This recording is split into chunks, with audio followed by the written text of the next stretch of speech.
Why does kitchen organization matter in different establishments? Is it just about putting the pots and pans in their places? Or is there something more to it? In this exploration of culinary science, we will delve into the intricacies of kitchen organization, drawing from the wisdom of the master himself, Auguste Escoffier. Escoffier, a name that reverberates through the halls of culinary history, perfected the concept of parties, or corners.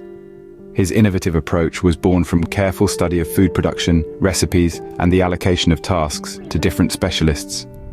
This was done to ensure complex dishes could be produced regularly, efficiently, and swiftly.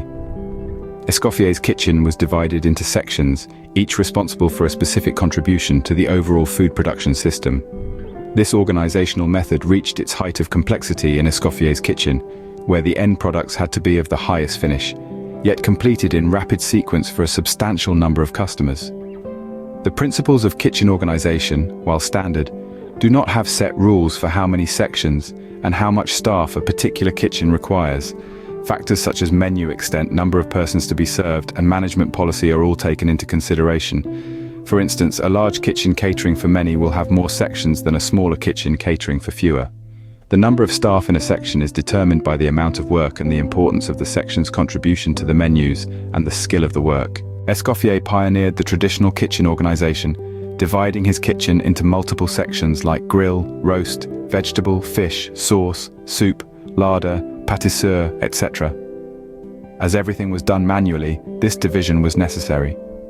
However, with the advent of labor-saving machines, convenience foods, and combined catering equipment, the number of sections has decreased.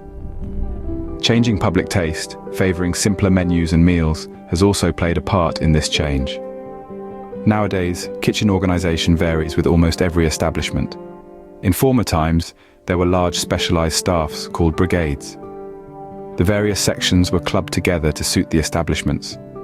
Many kitchens now use fresh food ready to cook and sometimes ready to serve, which speeds the preparation and cooking times. In summary, the aim of kitchen organization is to assign tasks efficiently and properly so that all workers know their responsibilities. The way a kitchen is organized depends on factors such as the menu and the type of establishment. So whether it's a bustling hotel kitchen serving hundreds of customers or a small restaurant preparing 30 table d'hôte lunches, kitchen organization is key to efficiency and quality.